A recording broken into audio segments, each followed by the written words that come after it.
There are people in this world who seem untouchable, not because they are lucky, not because life handed them everything, but because, no matter what comes at them, they remain effective, focused, disciplined, unbothered. And here's what almost no one tells you. Those people are not following a modern productivity system. They are following a philosophy that is over 2,000 years old. And today, that philosophy is going to change the way you live. Welcome to Wisdom of the Stoics, the channel where ancient philosophy meets the challenges of the modern world.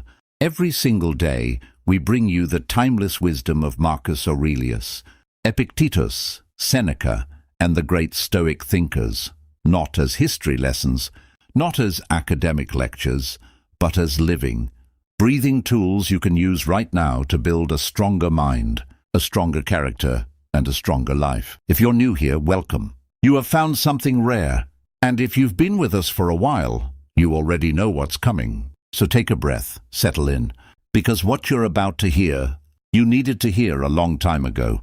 Let me ask you something honest. How many times have you started over? A new habit, a new routine, a new you. Monday morning, full of fire, full of intention. And by Wednesday, you're back to the same patterns, the same distractions, the same version of yourself that you swore you were going to leave behind. You're not alone. In fact, this is the quiet epidemic of modern life. Millions of people, intelligent, capable, hard-working people, locked in a permanent cycle of almost disciplined, almost consistent, almost effective. And here's the brutal truth that most self-help books will never say out loud. The problem is not your habits. The problem is your philosophy. See, you can copy someone's morning routine. You can download their productivity app. You can follow their 30-day challenge. But none of it sticks unless it is rooted in something deeper. Something that speaks not just to your schedule, but to your character. That's what the Stoics understood. More than 2,000 years ago, men like Marcus Aurelius, emperor of the most powerful civilization on earth, sat alone before sunrise and wrote privately in his journal, not for fame, not for followers, but to sharpen himself, a man who commanded legions, who held the fate of millions in his hands. And still, he woke up every morning asking himself one question: am I becoming the person I was built to be? Epictetus, a man born into slavery, who owned nothing, who had nothing, developed a philosophy of absolute inner freedom that kings would later study to survive their darkest hours. And Seneca, Rome's greatest writer and advisor, who wrote these words in a letter to his friend: "It is not that I am brave, it is that I know what is worth fearing, and most things are not." These were not passive men. These were not dreamers. These were effective men. Men who mastered themselves, and by mastering themselves, they mastered their world. And today, we are going to extract the 7 core habits that made them extraordinary. Not theories, not motivational fluff. 7 concrete, actionable habits, grounded in Stoic philosophy that will quietly but permanently transform the way you think, act, and live. Stay with me, because the first habit alone might rearrange everything you thought you knew about control. Habit number 1. Control what you can, release what you cannot.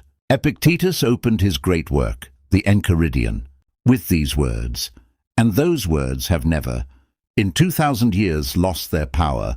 Some things are in our control and others are not. Simple sentence, profound consequence, because here is where almost every human being wastes their greatest resource, their mental energy. Think about your last week. How much time did you spend worrying about something you could not change?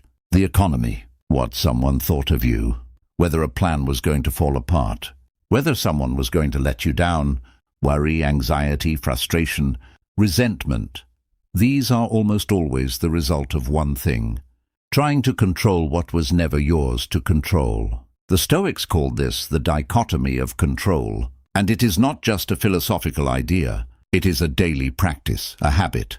Every single morning, Marcus Aurelius, before he faced the demands of an empire, would mentally divide his day. On one side, the things within his power, his intentions, his effort, his response, his values, his words. On the other side, the things outside his power, other people's decisions, circumstances, outcomes, fate, and he made a sacred commitment to himself. He would pour everything into column 1 and release column 2 completely. Now, this sounds simple, but let's be honest. It is one of the hardest things a human being can practice, because our instinct is to grip, to control, to fix everything around us, because we believe that's how we stay safe. But here is what Seneca wrote to his friend Lucilius in his letters. The greatest obstacle to living is expectancy, which hangs upon tomorrow and loses today. When you are consumed with controlling what you cannot control, you are absent from what you can do right now. Highly effective people, whether they have read the Stoics or not, share this habit. They have an almost eerie ability to let things go, not because they don't care, but because they care about the right things. Here is the practice. When something disturbs your peace, pause. Ask one question: is this in my control? If yes, act immediately and fully. If no, release it, completely and intentionally. That single question, practiced daily, will do more for your focus and your effectiveness than any productivity system ever built. Marcus Aurelius wrote in his Meditations, "You have power over your mind, not outside events. Realize this and you will find strength." This is not passive resignation. This is strategic mastery. The person who wastes no energy on what cannot be changed has all their energy left for what can. That is habit 1, and it is the foundation upon which everything else is built. Habit number 2, practice voluntary discomfort. Now this one surprises almost everyone, because when modern people think about effectiveness, they usually think about comfort. They think about convenience, efficiency, optimization, finding the smoothest path with the least resistance. We're constantly told to make life easier. Order food instead of cooking. Scroll instead of sitting quietly. Avoid difficult conversations. Choose whatever feels most comfortable in the moment. And little by little, without realizing it, we begin organizing our entire lives around avoiding discomfort. The Stoics looked at this very differently. They believed that a life built entirely on comfort eventually becomes fragile, not because comfort itself is bad, but because comfort, when it becomes constant, quietly becomes your master. One of the clearest examples comes from Seneca. This was not a man who preached hardship because he had no other choice. Seneca was one of the wealthiest men in Rome. He advised emperors. He owned magnificent homes. He lived surrounded by luxury that most people could scarcely imagine. And yet, several times each year, he deliberately stepped away from all of it. He chose to live as though he possessed almost nothing. In his letters, he describes eating the cheapest, simplest food he could find. He exchanged fine clothing for coarse, rough garments. He slept on a hard bed instead of one designed for comfort. He stripped away every luxury that had become familiar, not because he hated wealth, not because suffering was somehow noble, but because he wanted to answer one question honestly. As he endured those simple conditions, he would quietly ask himself, "Is this the condition that I feared?" And every time, the answer was the same, no. What he had feared for so long turned out to be far less frightening once he actually experienced it. That realization gave him something more valuable than comfort itself. It gave him freedom, because fear loses much of its power the moment it becomes familiar. This is what the Stoics understood centuries ago, and what many of us have quietly forgotten. A comfortable life does not automatically create a strong person. In fact, endless comfort often creates the opposite. When every inconvenience is avoided, your tolerance for difficulty slowly begins to shrink. A delayed flight ruins your entire day. A single criticism feels deeply personal. An uncomfortable conversation becomes something you postpone for months. A setback feels like proof that you should quit. Not because life has become harder, but because your capacity to endure discomfort has quietly weakened. The problem isn't the challenge. The problem is that you've stopped practicing resilience. Now imagine the opposite. Imagine choosing small, manageable discomforts on purpose. Nothing extreme, nothing reckless. Just enough to remind yourself that you are stronger than your preferences. slowly something remarkable begins to happen. Your threshold for adversity expands. Things that once felt unbearable become manageable. Things that once intimidated you begin losing their emotional grip. Your confidence stops depending on whether life feels easy. Instead, it begins growing from something far more reliable. The knowledge that you've already survived difficulty before, and you can do it again. Think about the most effective people you've ever known. Whether they're entrepreneurs, athletes, artists, parents, leaders, or ordinary people with extraordinary discipline. What do they all have in common?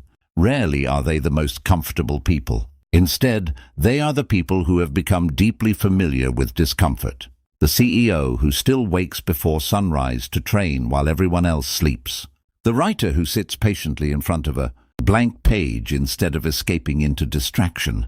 The musician who practices the same difficult passage hundreds of times. The parent who chooses the uncomfortable conversation instead of convenient silence. The student who studies while others look for excuses. The person who apologizes first even when pride begs them not to. These people are not exceptional because hardship avoided them. They are exceptional because they stopped avoiding hardship. The Stoics had a word for this disciplined way of living. Ascesis. Not punishment, not self-denial for its own sake, but deliberate training of character. A daily practice of becoming slightly stronger than yesterday. Because just as muscles grow only when challenged, character grows only when tested. The reward isn't suffering. The reward is freedom. Freedom from needing perfect conditions before taking action. Freedom from panic when plans suddenly change. Freedom from being controlled by every passing emotion. Because the person who can remain calm inside discomfort can adapt almost anywhere. They are no longer enslaved by the need to always feel good. Seneca expressed this beautifully when he wrote, "Set aside a certain number of days, during which you shall be content with the scantiest and cheapest fare, with coarse and rough dress, saying to yourself all the while, 'Is this the condition that I feared?'" Even today, those words remain surprisingly relevant. So here is your practice for this week. Choose one form of voluntary discomfort. Wake up before your alarm feels comfortable. Finish your shower with cold water for a minute. Walk instead of driving when you reasonably can. Skip unnecessary distractions. Leave your phone in another room and simply sit with your own thoughts. Eat a simple meal instead of chasing constant indulgence. Or finally, have the conversation you've been postponing because temporary comfort felt easier than lasting peace. Whatever you choose, do not approach it as punishment. Approach it as training. Because every time you voluntarily choose a small discomfort, you quietly weaken the power that future hardships hold over you. You teach your mind an unforgettable lesson. I don't need perfect circumstances to remain steady. And that lesson becomes a form of wealth no one can take away. That is why truly effective people do not wait for hardship to shape them. They prepare long before hardship arrives. They willingly walk towards small challenges, so that when life eventually sends larger ones without permission, they are no longer meeting adversity for the first time. They have already become the kind of person who knows exactly how to stand when life becomes difficult. And perhaps that is the deepest freedom Stoicism offers. Not a life without hardship, but a character that no longer fears it. Habit number 3. Act with intention, not reaction. Here is one of the most important gaps between the effective and the ordinary. The ordinary person reacts. The effective person responds. Those two words sound similar, but they represent completely different ways of being in the world. A reaction is automatic, unconscious, driven by emotion, ego, or habit.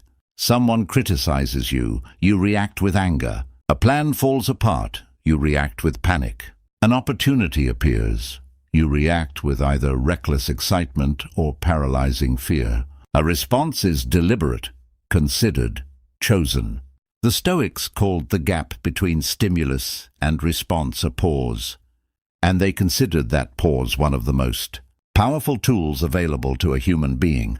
Marcus Aurelius wrote in his Meditations, "Between stimulus and response there is a space. In that space is our power to choose our response. In our response lies our growth and our freedom."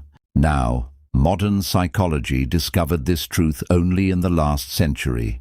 The Stoics were practicing it 2,000 years ago. They called it prosauche, attention, a constant, vigilant awareness of your own inner state.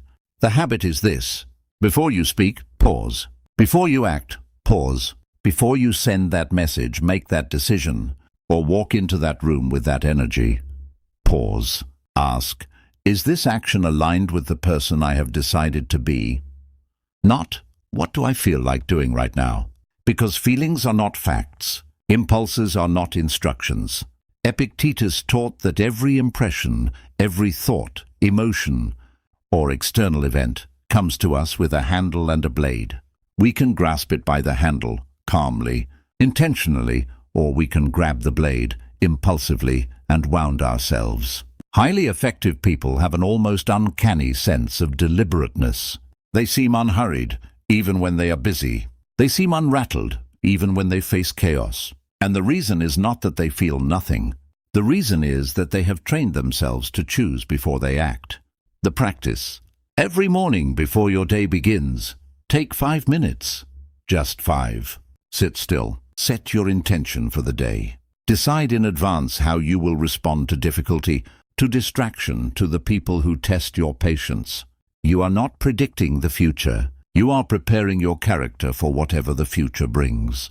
That is the third habit, and it is what separates the person who is lived by life from the person who lives deliberately. We are halfway through, and I want to pause for just a moment, because if even one of these habits has already shifted something in your thinking, that is not a coincidence.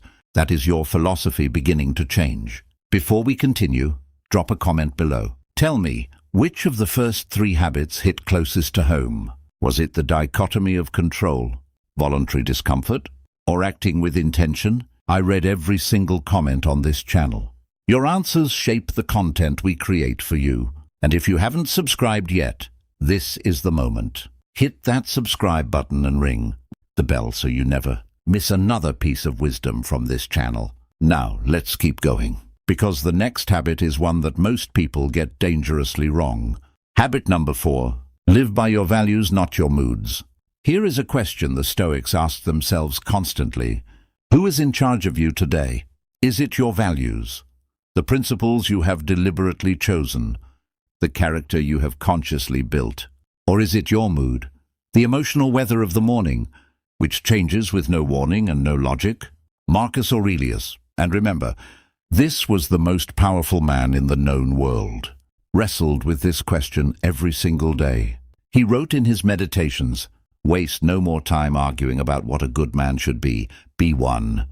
That single line contains everything, because most people spend enormous energy talking about who they want to be, thinking about it, posting about it, planning it, and almost no energy simply being it right now, in this moment, regardless of how they feel. Here is the truth about moods. Moods are not reliable. They are not logical.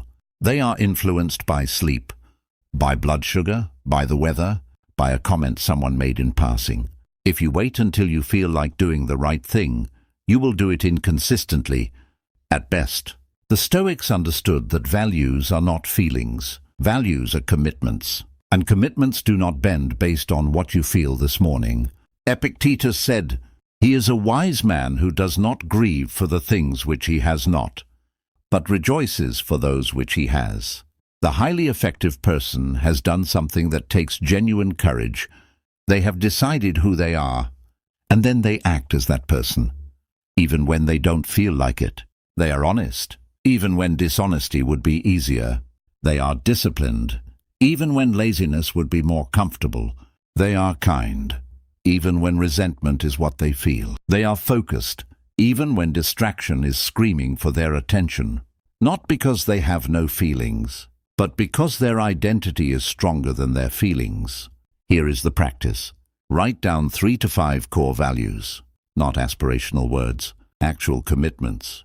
Then, every day, before you engage with the world, ask, am I living as this person today? Not in theory, in action, in the next hour, in the next conversation, in the next decision. Because the gap between who we say we are and who we actually are lives in the moments we choose our mood over our values. Close that gap. That is habit 4, and it is where character is built. Not in the extraordinary moments, but in the thousand small, ordinary ones. Habit number 5. Pursue virtue, not validation. We live in an age of extraordinary noise. Every achievement is photographed. Every opinion is broadcast. Every accomplishment is measured not by its quality, but by the number of people who approved it. And slowly, and without realizing it, we begin to build our lives for an audience instead of for a purpose. The Stoics would look at this world and feel a quiet sadness, because they knew, with devastating clarity, that the hunger for approval is one of the most powerful destroyers of a truly effective life. Marcus Aurelius wrote, "I have often wondered how it is that every man loves himself more than all the rest of men, but yet sets less value on his own opinion of himself than on the opinions of others." Read that again. We say we love ourselves, but we trust other people's opinion of us more than our own. We work harder for their approval than we work for our own integrity. The Stoics built their lives around one concept, arete, the Greek word for virtue, for excellence, for the fullest expression of human goodness. And arete requires no audience. It doesn't need to be seen to be real. It doesn't need to be praised to matter. It doesn't need to go viral to have value. Highly effective people have made peace with something that most people find terrifying. Doing the right thing in the dark, when no one is watching, when no one will ever know. Epictetus said, "Seek not the good in external things. Seek it in yourself." The validation seeker builds a life that collapses the moment the applause stops. The virtue seeker builds a life that cannot be shaken, because it is rooted not in what others think, but in who they actually are. Here is the habit. This week, do one good thing that no one will see. Help someone anonymously. Do the extra work no one asked for. Tell the truth when the lie would have been easier and undetectable. Not to feel superior, not to post about it later, just to practice building your character in private, the way a tree grows its roots, deep underground, long before anyone sees the tree. Because here is the Stoic promise. When your life is built on virtue instead of validation, you become unfillable. No compliment can inflate you dangerously. No criticism can destroy you. No silence can undo you. You know who you are. And that, in a world of desperate approval seekers, is one of the rarest, most powerful things a person can be. Habit number 6. Use death as a teacher. Memento mori.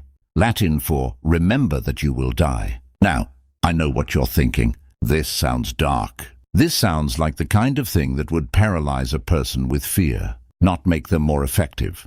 But the Stoics, and every highly effective person who has internalized this idea, would tell you something different, something almost counterintuitive. The awareness of death is not the enemy of a good life. It is the most powerful fuel for one. Marcus Aurelius wrote this in his Meditations, a private journal he never intended for anyone to read. You could leave life right now. Let that determine what you do and say and think. Pause on that. You could leave life right now, not as a morbid fantasy, as a clarifying fact. Because here is what the Stoics discovered. When you truly, genuinely, daily reckon with the fact that your time here is limited, your relationship with time transforms completely. Suddenly, the petty argument isn't worth it. Suddenly, the dream you've been postponing demands attention. Suddenly, the people you love deserve the presence you've been withholding. Suddenly, the work you keep saying you'll do tomorrow needs to be done today. Seneca, who watched many people die and eventually faced his own death with extraordinary composure, wrote one of the most striking lines in all of philosophy. It is not that we have a short time to live, but that we waste a great deal of it. The problem is not that life is short. The problem is that we live as if it isn't. Highly effective people do not wait for a diagnosis, a loss, or a near-death experience to wake them up. They wake themselves up every day, deliberately. They ask, if I had limited time left, is this how I would spend it? And that question, asked honestly, is one of the most ruthlessly clarifying tools in existence. It strips away the unnecessary, the trivial, the postponed. It leaves only what actually matters. The practice. Find a quiet moment today and ask yourself this question, genuinely, not as an exercise, but as a truth. What would I do differently if I knew this year was my last? Write the answers down. Then look at how you're actually spending your days. The gap between those two things, that gap is your invitation to change. Because memento mori is not about dying. It is about the only thing more important than death, learning how to truly live. And now the seventh habit. The one that, in many ways, is the culmination of everything that came before. Amor fati, love what is. Amor fati, Latin for love of fate. Not acceptance of fate, not tolerance of fate. Love. This is perhaps the most radical idea in all of Stoic philosophy, and it is the one that separates the truly effective, truly free human being and from everyone else. Here is what it means. Not just the good things, not just the victories, the beautiful moments, the outcomes you planned for, but all of it, the failures, the loss, the betrayal, the illness, the setback, the season that looked like ruin. The Stoics did not teach that these things are good. They did not teach you to pretend that pain is pleasant. They taught something far more sophisticated. Every single thing that happens to you, including the things that break you, is material. Material for growth, for wisdom, for character, for becoming the person that your struggles were always trying to build. Marcus Aurelius, who lost children, who fought endless wars, who was surrounded by political enemies, who battled his own health for years, wrote, "The impediment to action advances action. What stands in the way becomes the way. The obstacle is not blocking your path. The obstacle is your path." Think about the hardest thing that has ever happened to you, not what you lost in it, what you gained, what it built in you, what you discovered about your strength, your values, your capacity, that you could not have known any other way. Almost certainly the version of you that exists today, the version that has depth and understanding and compassion, was shaped by the very things that felt like destruction at the time. The Stoics called this turning the obstacle upside down. Where others see disaster, the effective person sees direction. Where others see the end, the effective person sees the beginning of what comes next. Epictetus, who was enslaved, who had no freedom, no possessions, no external power, became one of the most influential minds in history. Why? Because he loved what was. He took everything that happened to him, every single unfair, harsh, unjust thing, and he made it his teacher. He did not ask, "Why me?" He asked, "What is this teaching me?" And that shift, that single, quiet, radical shift in the relationship with your own life, is the difference between a person who is destroyed by events and a person who is defined by how they respond to them. Highly effective people are not people to whom nothing bad happens. They are people who have made a sacred agreement with life. Whatever you bring me, I will use it. Whatever you take from me, I will not be diminished. Because who I am does not live in my circumstances. It lives in my response. That is amor fati. That is the seventh habit. And it is not a destination. It is a daily practice, a choice made fresh every morning, every time something arrives uninvited. Love what is. Not because it's easy, but because it is the only response that keeps you fully alive, fully present, fully powerful, in whatever this life brings. 7 habits. Rooted not in a weekend seminar or a best-selling framework, but in a philosophy that has endured for over 2,000 years, because it is built on the most unchanging thing there is, human nature. Let's walk them back one more time, slowly. Habit 1. Control what you can. Release everything else. Pour your energy into the things that are actually yours to shape. Habit 2. Practice voluntary discomfort. Choose the hard thing before it chooses you. Build the resilience that cannot be manufactured any other way. Habit 3. Act with intention, not reaction. Find the pause between what happens to you and how you respond. That pause is where your power lives. Habit 4. Live by your values, not your moods. Let your character lead, not your emotional weather. Because your character is who you actually are. Habit 5. Pursue virtue, not validation. Build your life for yourself, not for an audience. The deepest satisfaction a human being can know comes from integrity in the dark. Habit 6. Remember that you will die, not to be paralyzed by it, but to be liberated by it. To stop wasting the irreplaceable gift of your time on things that do not matter. Habit 7. Love what is. Take everything life brings, the beautiful and the brutal, and make it your ally, not your defeat. These are not 7 things to do. These are 7 ways of being. And the extraordinary thing about Stoic philosophy, the reason it has survived wars, empires, civilizations, and 2,000 years of human history, is that it does not ask you to change your world. It asks you to change yourself. And when you change yourself, genuinely, deeply, at the level of character, everything around you begins to transform. Your relationships, your work, your peace, your effectiveness. Not because the world became easier, but because you became stronger than the world's difficulty. Marcus Aurelius, who had every earthly reason to become cynical, corrupted or despairing, chose something different. Every single morning, alone, before the world demanded anything of him, he wrote these words as a reminder not just for himself, but it seems across the centuries for us. Confine yourself to the present. Do what nature requires. Set out immediately if possible, and don't look around to see if people will know about it. Waste no more time arguing about what a good man should be. Be one. You have the philosophy now. The question is never whether it will work. The question is, will you? Before you leave, I want to ask you something. Of these 7 habits, which one do you need most right now? Not in theory, in your actual life. This week, today. Drop it in the comments. Even just the number. Because the act of naming it, publicly, even to a community of strangers, is the first step toward doing something about it. And this channel exists for exactly that.